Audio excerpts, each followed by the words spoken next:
Привет, меня зовут Саша Акимов, и сегодня я постараюсь вам в деталях описать свой опыт использования зеркального фотоаппарата Pentax K70.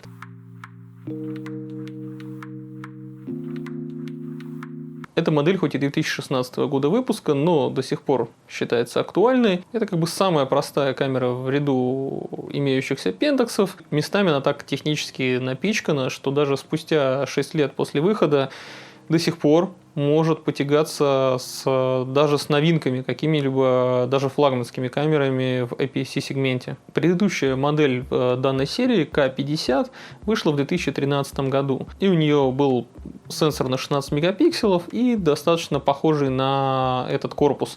Единственное, что там цвет корпуса можно было выбирать из прям десятков вариантов, тогда Pentax с этим баловался. И вот в том же 2013 году корпорация Hoya передала все свои активы Pentax корпорации Ricoh, и новый владелец уже не дал страдать такой фигней.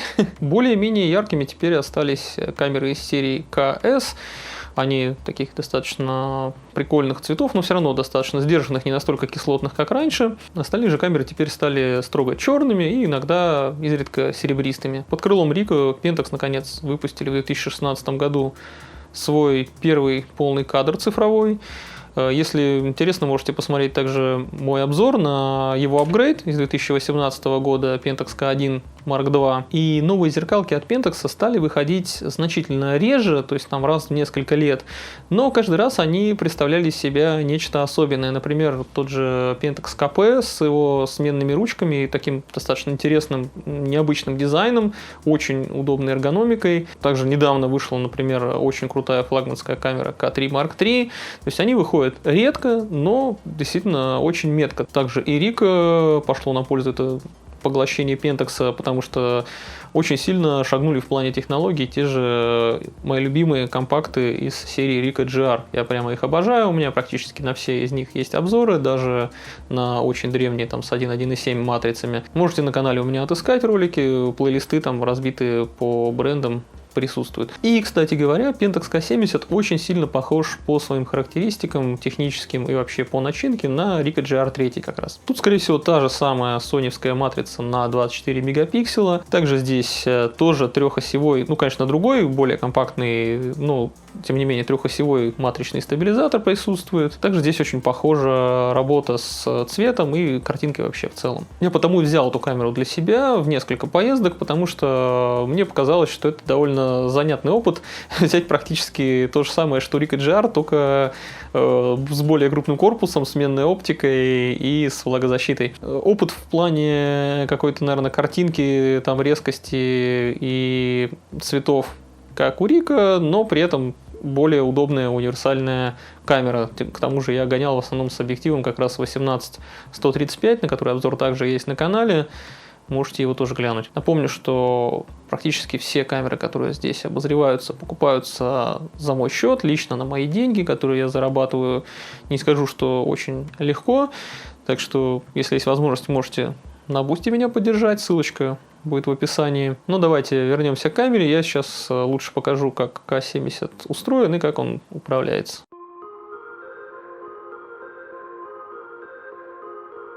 Pentax K70, в общем-то, такая относительно маленькая камера, ну как для зеркалки, особенно если сравнивать ее с какими-нибудь зеркалками APS-C из нулевых, вот как, например, вот это, то есть, как вы видите, Pentax K70 значительно меньше, чем Fujifilm S5 Pro, например, который в корпусе Nikon D200. Ну, кстати, да, я, получается, что проспойлерил, на что скоро будет обзор. Ну, может и не скоро, бог его знает, когда он у меня получится. Но в то же время Pentax особо легким как-то не назовешь, все-таки весит 688 граммов. Да, максимально здесь урезаны размеры, как только могли, они ее уменьшали. Но облегчить уж прям запредельно ее не получится. Все-таки 700 граммов довольно прилично, без зеркалки. Немногие так весят много. Ну и давайте для начала пробежимся по тому, как она управляется, потому что здесь достаточно упрощенное управление относительно более серьезных камер Pentax типа K1, вот, которую я обозревал, или там даже K5 какого-нибудь. Спереди тут только кнопка фиксации байонета, значит, лампа подсветочки есть и дырка для ИК пульта. Сверху у нас находится башмак, рядом с ним также есть механически открывающаяся вспышечка, ну, что напоминает о любительском статусе камеры. Дальше у нас колесико выбора режима со всеми вот фирменными TAF, например, пентаксовскими, и уж только одна кнопочка авто зеленая, остальное здесь отведено под профессиональные нужды, при том, что камера, в общем-то, считается, по сути, любительской все же. Далее у нас имеется функциональная кнопка, по умолчанию она отвечает за Wi-Fi, но я его к чертовой бабушке отключил, мне особо он не нужен. Я повесил на эту кнопку настройки яркости дисплея, чтобы быстро к ним иметь доступ, потому что в яркий солнечный день иногда, если с Live View снимаешь, хочется немного прибавить яркости, а в темноте, наоборот, поубавить. Чуть спереди, ближе к кнопке спуска, у нас находится кнопка экспокоррекции, также зеленая кнопка, которая помогает быстро вернуться к настройкам по умолчанию во многих режимов. Рычажок включения с 3 позициями: on, off и видео. Не подумайте, что тут есть 4К, раз так пафосно добавили кнопочку видео.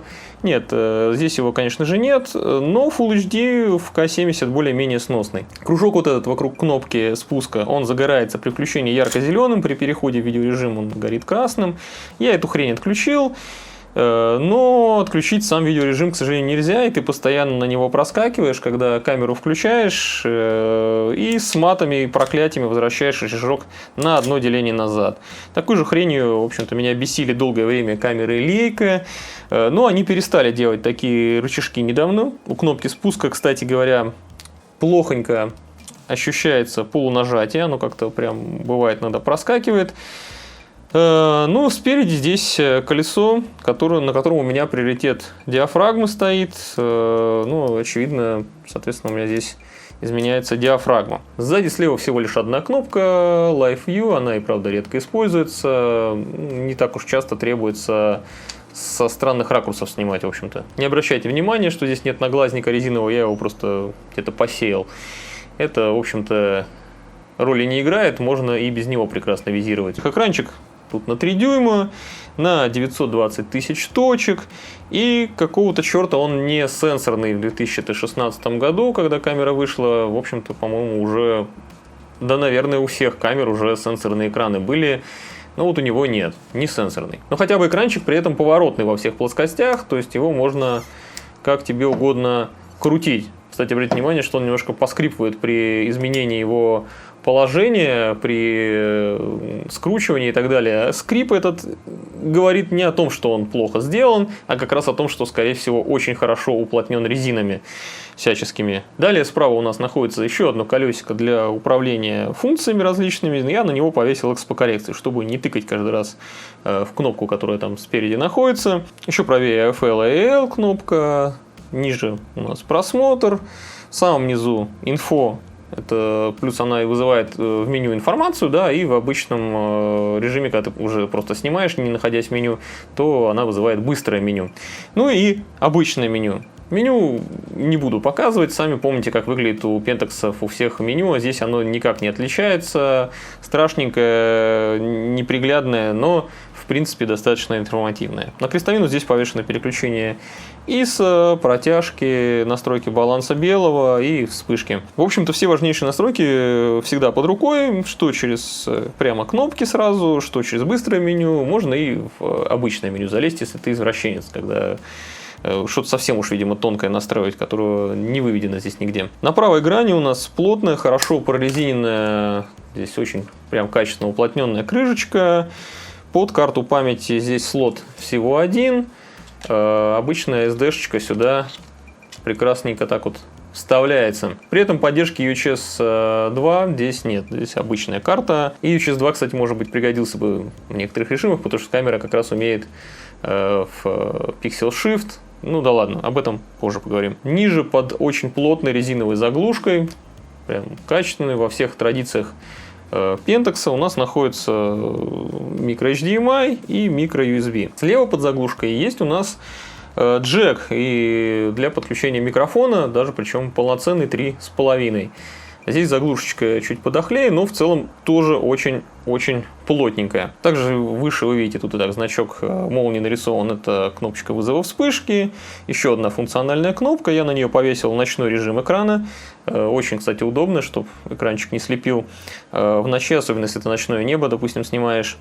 И снизу рычажок быстрого переключения между автофокусом и мануальным фокусом. Снизу у нас прячется небольшой аккумулятор DLI-105 он называется. Он всего лишь на, боже мой, сколько там у него, 1050 миллиампер часов, что сильно меньше, чем у других пентаксов. И здесь используется какой-то, ну вот он не самый стандартный аккумулятор, на самом деле других пентаксов DLI-90, по-моему, если не ошибаюсь. В общем, суть такая, при использовании Live View, Wi-Fi или там при съемке видео, батарейка эта улетает просто мгновенная. А в плане фото все в порядке, можно фоток 800 запросто сделать. Нет. В общем и целом, собрана камера отлично, если вообще не сказать безупречно. Корпус хоть и из пластика, но пластик очень-очень качественный, прям вообще просто супер невероятный. Даже не верится, что это пластик. Сначала я правда думал, что это... Возможно, все-таки магниевый какой-то сплав настолько легонький и там шершавенький. Ну, то есть такой матовый, очень крутой пластик, который даже с первого взгляда не поймешь, что это пластмасса. Но внутри все равно прочное металлическое шасси. К-70 прекрасно защищена от влаги, множеством резиновых уплотнений повсюду. Хват крупный, но из-за такого... в общем и целом такого угловатого дизайна не слишком на самом деле удобный. Такая же вот беда была, наверное, у меня похожая на Leica SL. То есть там хват тоже достаточно большой, но держать камеру не слишком удобно и долго с ней вот так вот именно держа не походишь, периодически хочется ее на ремешке отпустить, болтаться там, гулять или на какой-нибудь разгрузке.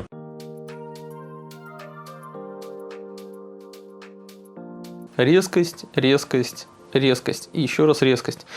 Резкость с этой камеры ну просто фантастическая в каждом кадре. Да, в современном мире сейчас уже никого ты не удивишь отсутствием антимуарного фильтра перед матрицей, но здесь ты опять же можешь удивиться тому, что соседствует высочайшая резкость и отсутствие муара. Я, по крайней мере, муар словить не сумел ни на одном снимке. Наверняка можно в каких-то условиях его все же получить, но у меня не вышло. Здесь есть так называемая эмуляция антиалиасинг фильтра.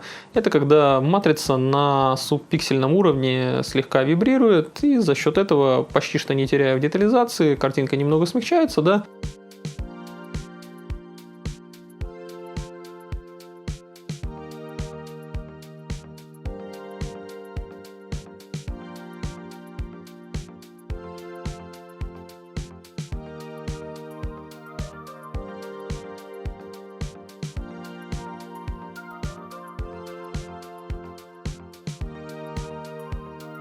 Вообще тут в камере немало фишек, которые связаны с подвижным стабилизированным сенсором. Во-первых, понятно, что стабилизатор он позволяет тебе делать снимки на более длинных выдержках без какого-либо смаза. То есть, соответственно, ты не поднимаешь ISO и можешь делать, например, в каких-то условиях снимки на более закрытой диафрагме, нежели ты до этого мог бы сделать, если бы у тебя не было стабилизатора никакого.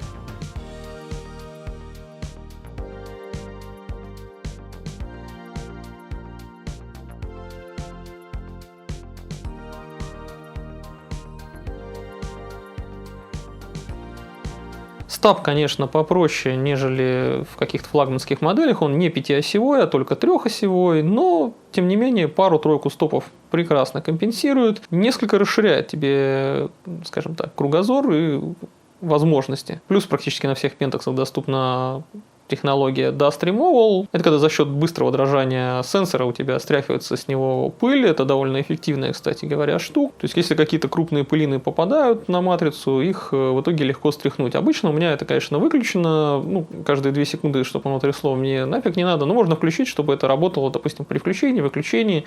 Я обычно отключаю, иногда просто прогоняю эту прочистку, когда пыль действительно попадает при смене оптики.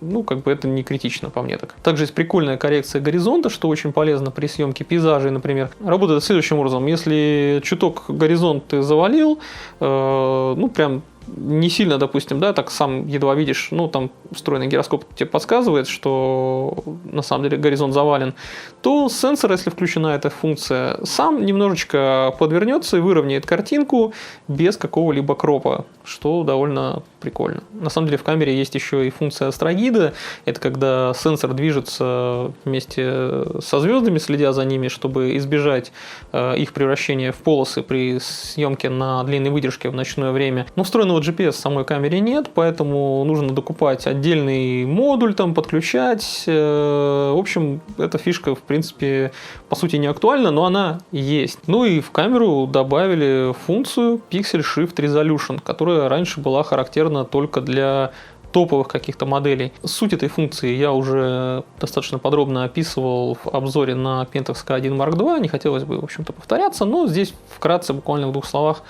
опишу, как это работает. Матрица движется 4 раза. Делается 4 снимка со сдвигом на 1 ровно пиксель. И у тебя получается более точная информация о цветах и о детализации картинки без повышения мегапиксельности. То есть, в принципе, эффект похожий, как при съемке на матрицу, например, Foveon, которая имеет полную инфу о цвете, и там никакой интерполяции, и у тебя детали не поглощаются. Здесь в этом плане очень похоже. Ну а также, если ты снимаешь на повышенном ISO, естественным образом у тебя станет гораздо меньше шума на матрице, потому что у тебя как бы компенсируется за счет 4 проходов те места, в которых у тебя, допустим, пиксель загорелся, там инфа у тебя все-таки появится. В общем, функция прикольная, одни сплошные плюсы, классная детализация, вообще отличные цвета, но, к сожалению, с рук нельзя это делать, как на Pentax K1 Mark II. А таскать постоянно, особенно в путешествии, где-то с собой штатив, мне просто лень. Так что в режиме Pixel Shift я делал буквально там пару-тройку снимков, чисто по приколу, чтобы посмотреть, что действительно детализация улучшается, все проверить. Да, это факт, это очень крутая функция. Она лично мне особо не пригодилась, потому что мне, в принципе, и 24 мегапикселей вообще за глаза хватает детализации при съемке там каких-нибудь пейзажей или еще какой-то ерунды. Но для какого-нибудь серьезного пейзажиста, который там уходит, там, не знаю, в леса, горы, еще куда-нибудь и снимает, и хочет, чтобы у него была супер детализированная и очень точная по цветам картинка, это просто незаменимо. И также, наверное, для предметчика это очень полезная будет функция. Потому что, ну, при предметке съемки там объекты, как правило, все-таки не прыгают, не бегают. Ну и, наверное, для каких-то архитектурных снимков, для интерьерных снимков это тоже пригодится.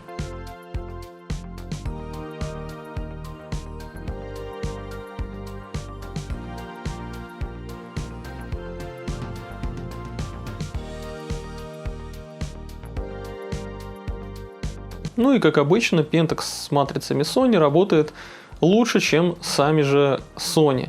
Могу сказать, что до 1600 ISO здесь вообще, в принципе, абсолютно прекрасная картинка. Там все хорошо с деталями. И даже динамический диапазон особо не скукоживается. То есть его можно довольно сильно кадр на 1600 ISO подвигать и по цветам, и по теням, в разные стороны.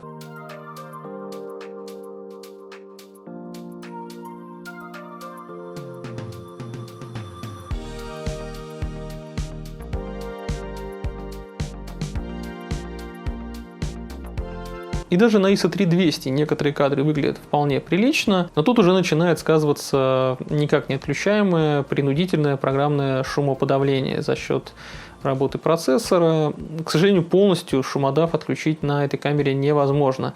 И детали становятся размазанными, более акварельными. Вот где-то начиная с 2500, 3200, где-то вот в этом диапазоне начинает работать вот эта вот фигня. Такую вот проблемку я описывал уже, в принципе, в обзоре на Ricoh GR3. Там точно так же, похоже, алгоритмы срабатывают, но до 2500 детали шумодав особо не жрет.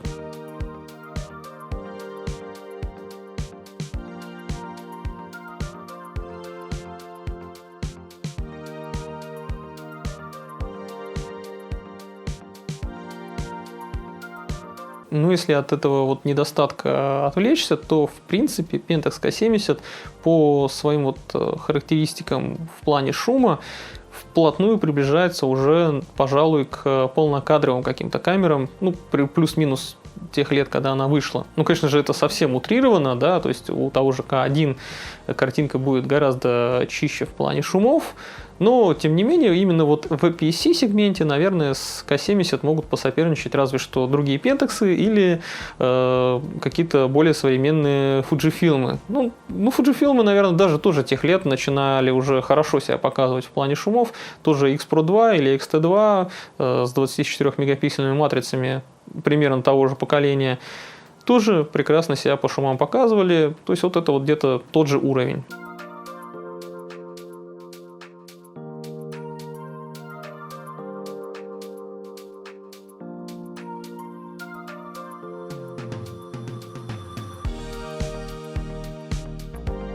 Ну, динамическим диапазоном, как я уже сказал, здесь тоже все просто замечательно. Просто огромное количество информации как в цветах, так и тенях. Можно очень смело снимать в самых разных условиях освещения, хоть в потьмах, хоть в яркий солнечный день. Ну, очень редкие случаи, когда тебе не удастся, допустим, вытянуть информацию из какого-то пересвета или с недоэкспонированного какого-то участка кадра. Ну и также в этом плане, по ощущениям, камера близка к полным кадрам.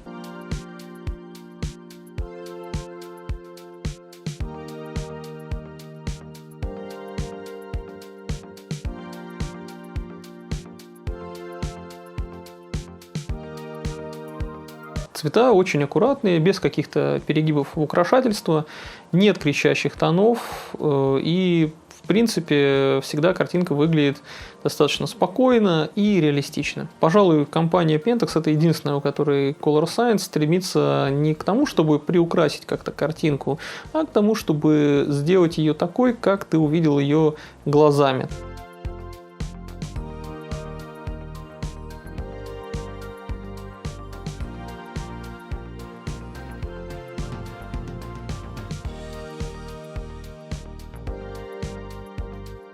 В принципе, для всех камер характерны какие-то свои особенные сдвиги тональности. У кого-то там циан, например, где-то вылезает, где-то его не ожидаешь увидеть. У кого-то, допустим, может в мадженту увести вдруг случайно.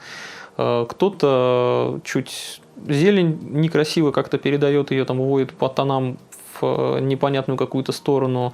Где-то наоборот как-то теплее пытаются сделать какие-то камеры, как, например, старые Canon какие-нибудь. Современный Pentax же избегает вот таких искажений каких-то интерпретаций цветов. Цвета у Pentax получаются сдержанные, но не тусклые, что, на мой взгляд, очень хорошо при постобработке. То есть у тебя картинка уже сразу из камеры получается очень хорошая и аккуратная.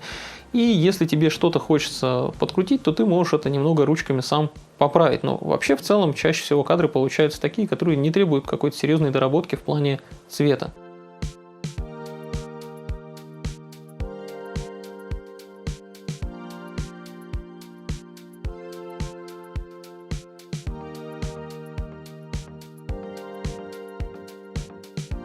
Ну, это реально очень удобно, потому что камера практически за тебя ничего не сделала, ничего не исказила по своему какому-то усмотрению, и ты сам спокойно выбираешь, что ты хочешь там поменять. И ты не занимаешься исправлением каких-то косяков автоматики, а лишь улучшаешь те кадры, которые и так без того уже хорошие.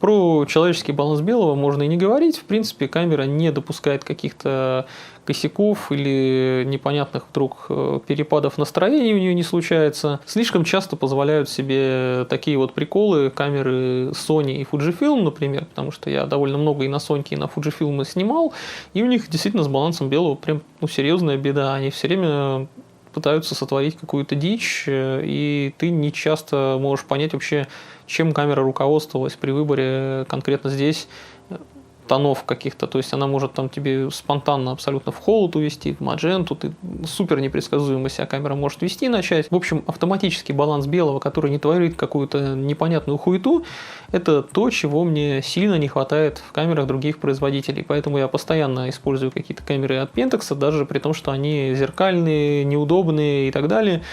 Но цвет очень часто это искупает. Веселят меня, конечно, ребята, которые, защищая свой очередной какой-то кусок говна от Fujifilm, мне там начинают втирать, что ну, баланс белого, почему ты не можешь его выставить сам вручную, камера не должна за тебя ничего делать и так далее, и так далее. Вот такие вот аргументы очень смешные, честно говоря. Но начнем с того, что камера еще как должна выставлять баланс белого нормально сама, потому что я заплатил бабки за камеру, которую я использую, я потратил свои собственные деньги на это, и она должна меня обслуживать.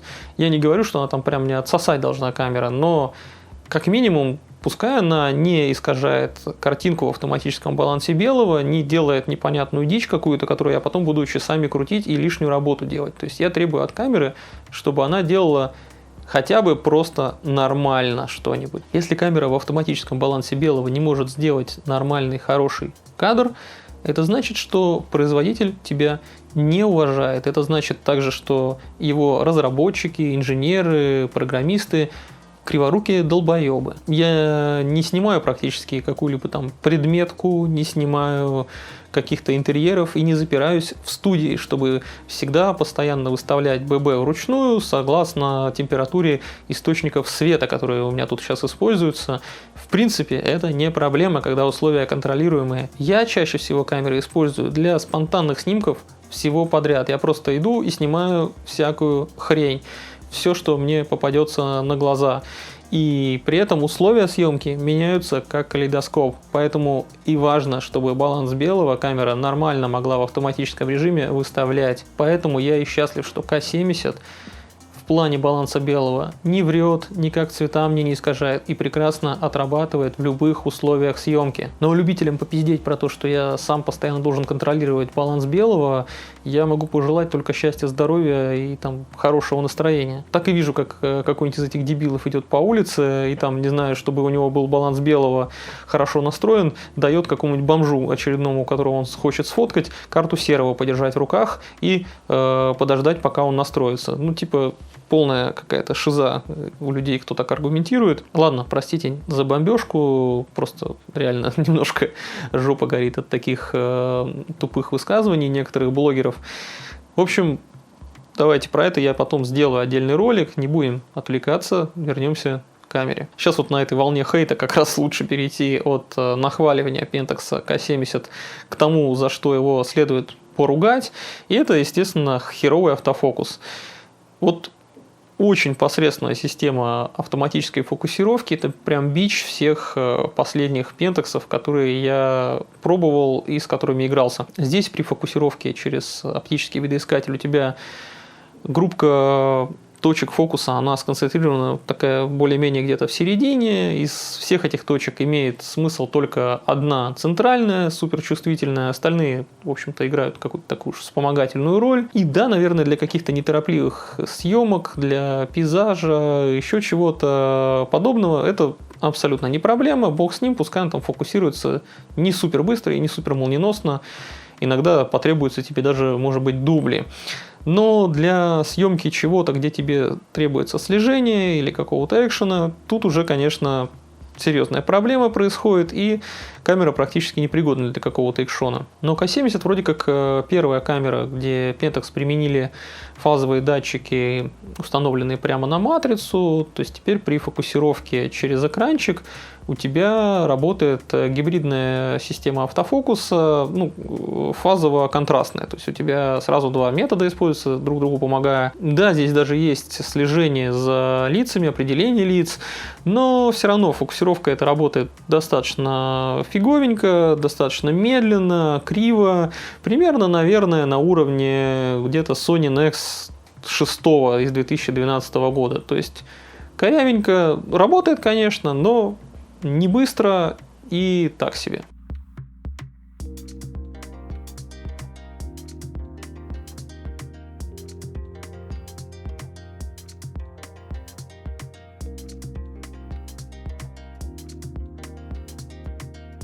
Ну и к камере, по сути, у меня только две таких вот больших претензии. Это очень херовый фокус, с этим невозможно спорить, он мне прям не нравится, фокус очень плох. Ну и также чуть меньше меня беспокоит то, что корпус у камеры пластиковый, хоть он и влагозащищенный, супер прочный, но он все-таки пластиковый, а не металлический, то это тоже минус, потому что у нее со временем все-таки износ будет значительно сильнее, она там потрется или как-то там вдруг случайно уронишь, больше шансов ее нарушить целостность, как-то повредить. Но в то же время не стоит и забывать то, что это хоть и самая простая камера Pentax в их вот модельном ряду всем, при этом она и практически не урезана относительно флагманов по своим техническим характеристикам. Еще я бы для видео, пожалуй, ее использовать не стал. Здесь видеосъемка со следящим фокусом появилась, есть разъем для микрофона, то есть видео действительно можно, наверное, снимать, но она в этом плане, опять же, уступает любому конкуренту, что тех лет, что даже более ранним каким-то камерам. Снимает видео она тоже очень посредственная, и качество самой картинки не очень, и фокус там может начать гулять. В общем, такое себе. Но чисто для фотографий это очень хороший инструмент. Я с большим удовольствием использовал К70 в нескольких поездках, в нескольких путешествиях. Вот я снимал на нее прям все на свете, и там рассвет, и закат, и там сумерки, и в дождь, и в яркий солнечный день, и каких-то животных, и цветочки, и я не знаю, все подряд. Вот прям и там, не знаю, и пейзажи, и макро, вот все, что душе твоей захочется, все можно на нее снять, все будет всегда хорошо и красиво, кроме, какого-то экшона и репортажа. Ну и совсем, что не требует какой-то большой спешки, камера справляется без каких-либо проблем.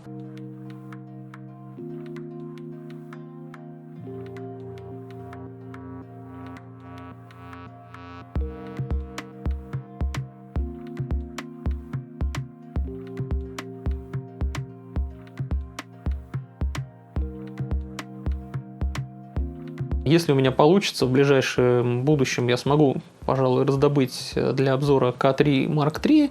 Если интересно, пишите об этом в комментарии. Также я надеюсь, что этот обзор окажется для вас полезен. Если вы вдруг ищете себе какой-то крутой Pentax за относительно вменяемые деньги, это прям очень хороший вариант, потому что камера по сегодняшним меркам до сих пор вполне себе крутая, отвечает всем современным требованиям, кроме автофокуса. Остальном в плане картинки, в плане детализации, в плане там чего угодно, динамического диапазона, она просто отличная. Так что, ребята, если еще не подписаны, обязательно подпишитесь, ставьте лайки, если видео вам понравилось. Также, если есть такая возможность, поддержите канал финансово на Boosty, ссылка есть в описании. А я с вами прощаюсь, всем пока.